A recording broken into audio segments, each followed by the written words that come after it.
सिगाङाव नोंथांमोनखौ बुंदों जे 30-40 बोसोरनि सिगां बे जायगा गिबि सेन्टाराव बयनिसिमबो गोजोननाय अनसायनायखौ जासिबावनाय थाबाय। आं दिनैबो नोंथांमोननि सिगाङाव बे भिडिअखौ लानानै फैदों। बे भिडिअआ जाबाय सनितपुर डिस्ट्रिक्ट आबसुआ 52थि बोसोरसालिया जथुमा खुंदोंमोन। बे बोसोरसालिया जथुमायाव जोंनि दुलाराय बर' फरायसा आफादनि आफादगिरि दिपेन बर' सारा माखासे बिबुंथिफोर लादों। बिथाङा मा बिबुंथि होदों बेखौ जोङो बे भिडिअनि गेजेरजों नुगोन। बिथाङा जोंनि सनितपुर डिस्ट्रिक्ट आरो बिश्वनाथ डिस्ट्रिक्टआ दासिमबो जे जोङो बिटिआरआव सोगोन होननानै बिसोरो बुंबाय थादों, नाथाय दासिमबो जे बिटिआरआव दासिमबो स्पष्टयै मुंख'जानाय जायाखै। नैबे बेलायाव बिथाङा मा बुंदों अन्नानै गासैबो गोसो होनानै बे भिडिअखौ नायगोन होननानै आसा खालामनाय थाबाय। सिगाङाव नोंथांमोनखौ बुंदों जे 30-40 बोसोरनि सिगां बे जायगायाव हाग्रा गोजामोन, 50 बोसोरनि सिगां हाग्रामोन। जोङो गुबुन गुबुन जायगायाव दङमोन। बे हाया जोंनि, जों बे हानि फिसा, सन अफ द सयल। आरो जारिमिना बेखौनो बुङो। किन्तु जोङो मालाबा सेरखाय बेरखाय गुबुन गुबुन जायगायाव थादों। आरो थायै थायै जों जेला जोंनि जायगाखौ सेक्युर मोनाखैमोन, जोङो बे जायगायाव थुबुर जानानै जोंनिनो जायगा, बे जायगायाव जोङो फिन बासा बोफिनदों। दा बेखायनो मानगोनां रायजो राजा नोंथांमोन, जोङो खौसेयै आरो जोंनि जि मोनसे जातीय स्वाभिमान आरो जोंनि जि हारि हिसाबै थांना थानायनि जि मोनसे जोंनि गोसो, जि बोलो, जि उइल, जि किउरिसिटि, बेखौ जों जेब्लाबो जोङो लाखिनांगोन। बर' हारिनि आइडेन्टिटिया गोदानै आरो दानांगौ गैला। बर' हारिया जि आइडेन्टिटिखौ गायसनबाय, जि गोमानाय जारिमिनखौ जोङो बुरखांफिननानै गोदान जारिमिन सृष्टि खालामबाय। दिनै बर' हारिनि जारिमिना आरो मुस्लेब जानायनि खोथा गैलिया। हारिया थांगोन ना थैगोन बेखौ साननांगौ गैलिया। गोदान गोदान बाथ्रा, गोदान गोदान थासारि, गोदान मुगाजों समाज परिबर्तननि देश आरो पृथिबीनि सोलायनायजों जोङो जुजिनानै थांना थानांगौनिसो खोथा दिनै। दा बर' हारिया बर' हिसाबै गावनि आइडेन्टिटि, गावनि सिनायथिखौ दिनै जोङो आबुङै रोखायै बड'लेण्ड सोमावसारनायनि गेजेरजों मोनबाय। आरो बेखायनो मानगोनां रायजो राजा नोंथांमोन, थांनाय समाव जित स्वर्गीयारि आइनस बसुमतारी सानैबो जे सनितपुर जिल्ला दुलाराय बर' फरायसा आफादखौ मजबुतै दैदेनबाय, बिनि थाखाय गोबारै आखाइ खबना होनो थाखाय आं खावलायबाय, धन्यबाद होनानै। आरो लोगोसेनो मैया जोंहा गोदान मोनसे कमिटि दादों। आरो बे कमिटियाव एनस बसुमतारी, एनस मोसाहारि आरो गाहाय नेहाथारि हिसाबै सानजोलाव बिथांमोनखौ सायख'दों। दा बेखायनो बिथांमोनखौ वेलकाम खालामनानैबो गोबारै आखाइ खबनो खावलायबाय आरो गासै टिमखौनो। दा मानगोनां रायजो राजा नोंथांमोन, दुलाराय बर' फरायसा आफादा मुलुगनि बयनिख्रुइबो गोहोगोरासिन जातीय आरो फरायसा आफाद। बेखौ आङो आत्मबिश्वासनि गेजेरजों बुंदों। बेयाव एक बिन्दु सन्देह गैया। आंनि 20 बोसोरनि एबसुनि मावथि हिसाबै हाबा मावनायनि जारिमिनाव आं जेखौ रियेलाइज खालामदों, आंनि मोन्दांथि, आंनि उपलब्धिया जेखौ बुंदों, दुलाराय बर' फरायसा आफादा दिनै जि सानो, जि मावो, जि बुङो, दिनै बियो समाज आरो हारिनि सुबुङानो होन, गोरों गोरा व्यक्तियानो होन, दिनै जोंनि हारिनि लोगोसेयैनो गुबुन गुबुन हारि माहारिनि सुबुङा जेराव जों रायजो जादों, आरो लोगोसेनो दिनैनि समाव भारत सरकार, आसाम सरकार जियानो जाया मानो, बिथांमोनाबो जोंनि खोथा बाथ्राखौ खोनासङो। दा बेखायनो मानगोनां रायजो राजा नोंथांमोन, जोंनि जि गोहो, जोंनि शक्तिया खम नङा। जोंहा मन्त्रि बिथाङा हाबफैदों, जायगानि एमएलए अशोक सिंगाल बिथाङा आखाइ खबनानै बरायबाय। दा बेखायनो मानगोनां रायजो राजा नोंथांमोन, जारिमिननि बिलायाव आङो सुंद'यै गोसोखांफिननो नागिरदों जे महिरंग दानबनिफ्राय लानानै जि 3rd सेन्चुरिनिफ्राय जागायनानै बर'आ बे हायाव जोङो तिबेट, बौद्ध, बे ओनसोलनिफ्राय फैनानै तिस्ता संकसजों नेपालजों तिबेट भुटानजों हाबनानै जों माखासे सुबुङा बेयाव रायजो जाफैदों आरो चाइना जानानै बार्मा बा म्यानमार जानानै थाइलेण्ड जानानै खोलाहाबो जोङो सानजा खोलाहा जों हाबफैदों दा बेखायनो महिरंग दानबनिफ्राय जागायनानै तेजपुरनि बायखोन्दा नेरसोनखौ नायोब्ला जों बर' हारिनि गोथां जारिमिन बानासुर बान राजानि बे जि गोथार थावनि दिनैबो बे जारिमिना गोथां नरकासुरनिफ्राय जागायनानै प्रागज्योतिषपुर कामरुपानिफ्राय जागायनानै बर' हारिनि बे मोनसे जि गोलाव जारिमिन बे जारिमिना जोंनि मोनसे गोमानाय जारिमिन किन्तु जारिमिनाव बबेबा नङा बबेबा खोन्दोआव जायफोर बुरुन्जिफोर दङ जायफोर हिस्ट्रियानफोर दङ British administrator Edward Gait Suniti Kumar Chatterji historian scholar बिथांमोना लिरनानै गालांदों बर' हारिया बिनि गिबि थागिबि होननानै दा बेखाय बे गुवार ओनसोलखौ लानानै बर' हारिनि जि संसार जानायाव गोबां माखासे घात प्रतिघात गोबां माखासे थासारिफोर थांबाय आरो बे गोदान जारिमिनखौ लिरफिननायनि सोरजिफिननायनि गोमानाय जोंनि जि हारिमु जोंनि राव जोंनि जि थुनलाइ जोंनि जि आइडेन्टिटिखौ जोङो गोदान सृष्टि खालामनायनि थाखाय भारत उदांस्रिनि उनाव माखासे गिदिर गिदिर घटना जादों भारत उदांस्रिनि सिगाङाव जों जुदि नायो बै समाव आहमनि 200 बोसोर सासन 600 बोसोरनि सासन 600 बोसोर आहमा रायजो खुंदों 200 बोसोर ब्रिटिशफ्रा रायजो खुंदों 1852 मायथाइयाव इराकदाव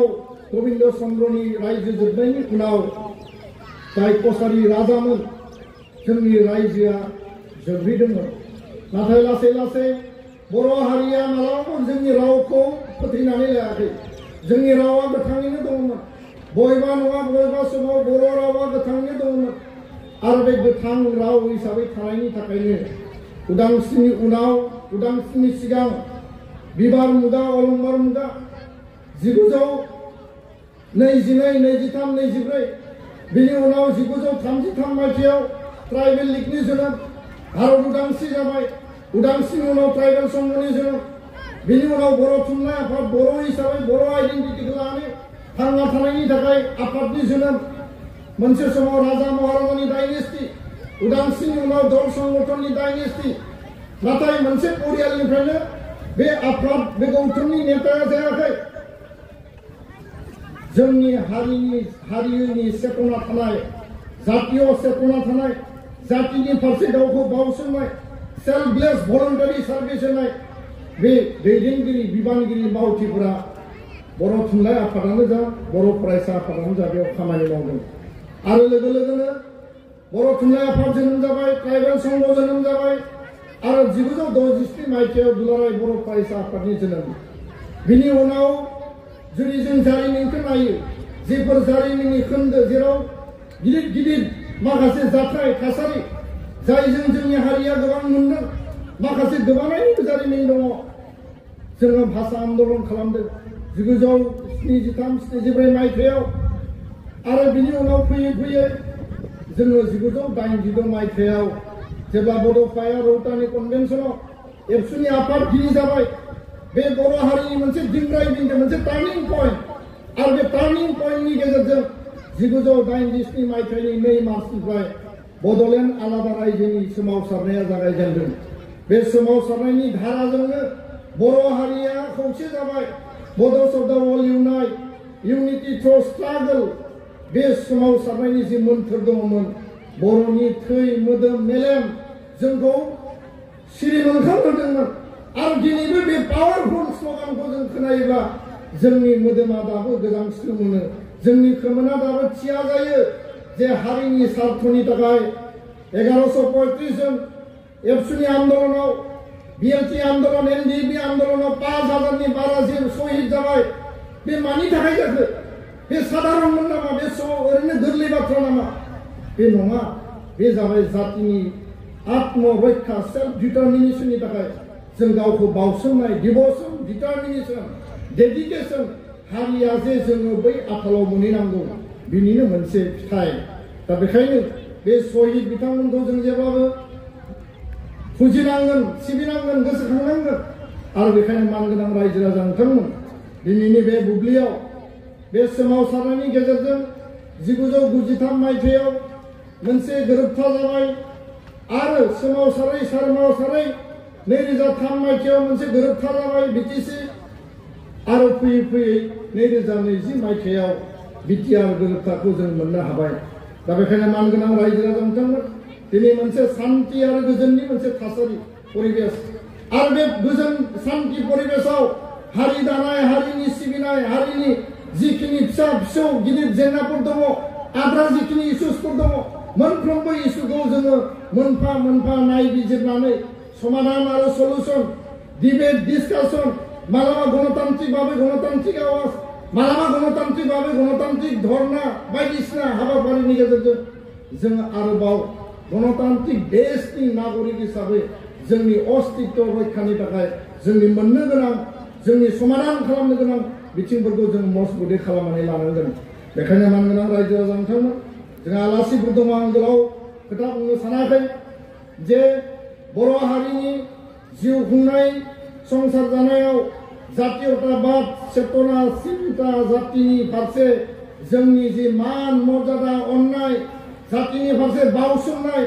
इयुन जोलैया जोंनि दिनैनि स्कुल कलेज इउनिभार्सिटियाव थानाय जोङो गोदान थासारिजों गोदान मुगाजों आल्ट्रा मडार्न बे सिचुएशनाव जोङो गोजावबा गोदौबा जानाय नङा जोङो मोनसे बेसिक जि मोनसे जोंनि जातीय जि मोनसे गायसननाय फाउन्डेसन बेखौ जेब्लाबो जों मजबुतै लाखिनांगोन आरो बेखायनो मानगोनां रायजो राजा नोंथांमोन जोङो दिनै बे समाव सुक्तिनि 5 बोसोरनि बे मोनसे कालक्रमाव बे मोनसे बिन्दोआव एकर्डनि दफा मावफुंनायनि थाखाय जों खामानि मावबाय थादों आरो बे बेलायाव बिटिआर काउन्सिल आसाम सरकार भारत सरकारा सरकारनि लेभेलाव मावगासिनो दङ आरो सरकारा सरकारजों सावरायनानै मावनो थाखाय सरकारखौ नांगौ सरकारनि पेट्रनाइज नांगौ सरकाराव थानाय नेता दैदेनगिरि जोंनि जायफोर नेतृत्वआव दङ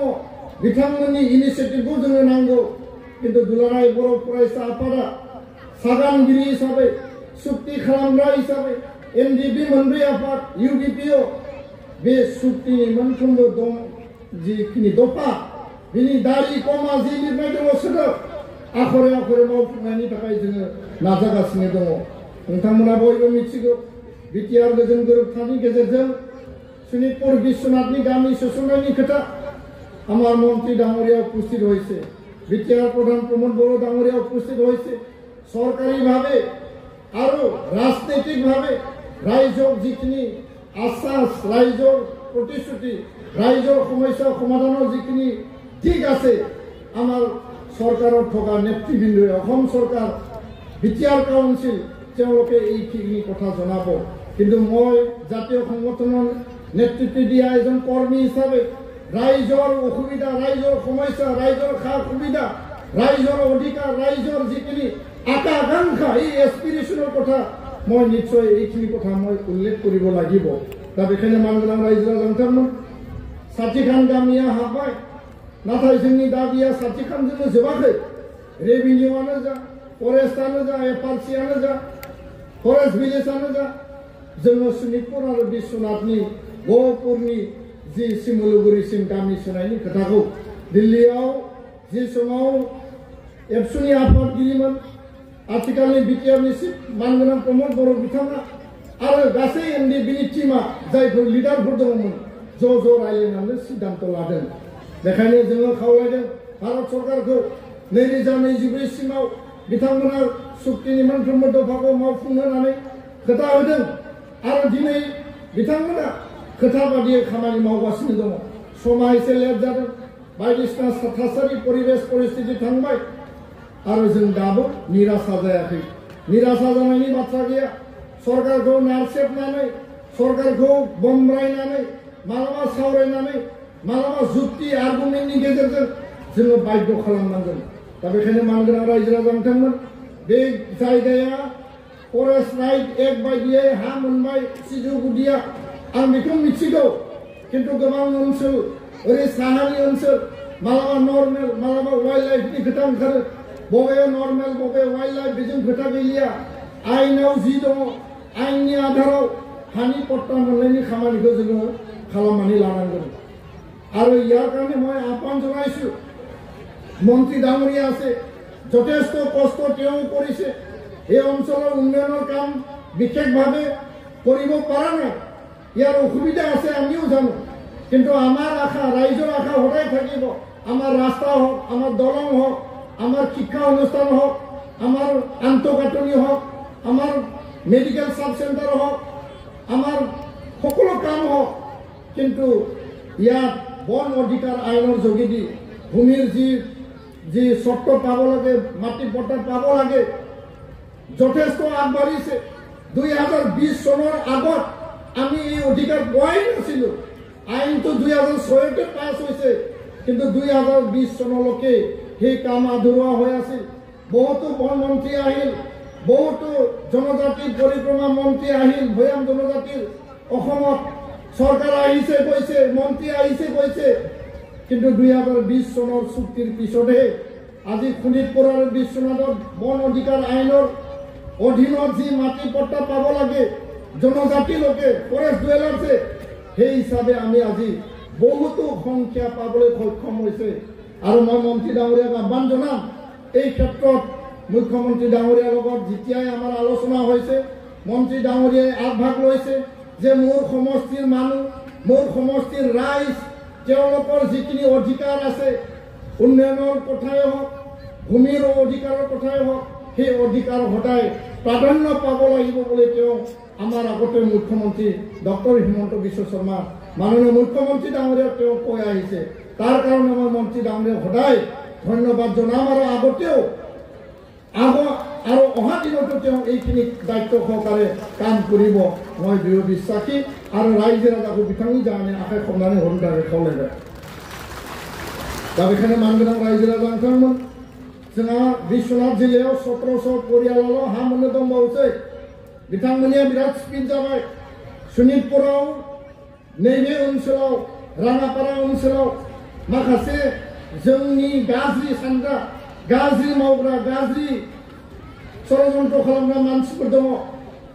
आरो बे मानसिया जोंनि हारिनि नङा गुबुन हारिनि आरो बे गुबुन हारिनि जानायखायनो बिथाङा जोंखौ मोजां मोना जोंखौ सैया दा बेखायनो मानगोनां रायजो राजा नोंथांमोन आसाम सरकारखौ जोङो जि लेभेलाव नारसिननांगौ हानि पाट्टा मोननांगौनि थाखाय जों खामानि मावगोन आरो बिनि थाखाय एक बिन्दोबो जों फावसायनाय नङा रायजोनि स्वार्थनि थाखाय जों जि लेभेलसिम जुजिनांगौ जुजिलांगोन बेखिनि खोथाखौ बुंबाय गामि सोनायनि बेलायाव आद्रा जिखिनि गामि दंबावो बेखौ जोङो सोनायनि थाखाय दाख्लै बावैसो भारत सरकारजों रायलायदों आसाम सरकारजोंबो रायलायबाय थादों आरो बिटिआरनि मानगोनां श्री प्रमद बर' बिथाङाबो गिबि मन्त्रीजों मालाबा दिल्लीयाव नखर मन्त्रीजों सावरायगासिनो दङ जाहाथे जोंनि गामि सोनायनि खामानिया थब्लं जायो गामिया हाबदोबा हा होनायनि खामानिखौ बिटिआर सरकारानो होनो हागोन बे अल्टारनेटिभ परिकल्पनायाबो जोंहा दङ हय हाया मोननांगौ हा मोननायनि उनाव गामिया हाबनांगौ नङाबा हय गामिया हाबनांगौ बिनि उनाव हाया होनायनि खामानिया जोंनि बिबान बे रेभिनिउआनो जा फरेस्टआनो जा दा बेखायनो बे बिथिंखौबो जोङो मावगासिनो दङ जि समाव 93 नि एकर्ड 2003 नि एकर्डआ संकसनिफ्राय 5 माइल सीमाखौ खानानै दोनदोंमोन जेराव शोणितपुर बिश्वनाथनि गहपुरनि 534 शहीदनि बिनिमयाव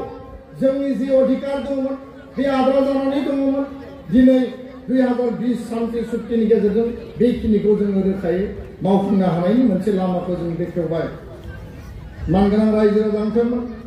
ইয়াত আমাৰ মন্ত্ৰী ডাঙৰীয়া আছে বিটিআৰ প্ৰধান প্ৰমোদ বড়ো ডাঙৰীয়া আছে এই অঞ্চলত 72খান এডুকেশ্যন গ্যাৰাণ্টি স্কিমৰ বিদ্যালয় আছে আৰু মন্ত্ৰী ডাঙৰীয়া সেইদিনাখন আমি 8 তাৰিখে যেতিয়া প্ৰতিবাদী ধৰ্ণা কাৰ্যসূচী ৰাখিছিলোঁ আমি চৰকাৰ বিৰোধী নহয় আমি এনে আন্দোলন নকৰোঁ আমি সদায় চৰকাৰে কৰবা পাহৰি গৈছে নেকি তাকে আমি ৰিমাইণ্ড কৰিছোঁ আৰু ইয়াৰ কাৰণে আমি খুব ডিসিপ্লিন খুব শৃংখলাবদ্ধভাৱে আমি এই গণতান্ত্রিক কথাখিনি আমাৰ মূল দাবীখিনিয়ে আমি প্ৰকাশ কৰিছোঁ আৰু এই কথাত মন্ত্ৰী ডাঙৰীয়াৰ সমষ্টিতে ঢেকীয়াজুলি সমষ্টিতে বহুতো বিদ্যালয় আছে এডুকেশ্যন গেৰাণ্টি স্কিম ওচৰতে সিফালেও আছে স্কুল তাত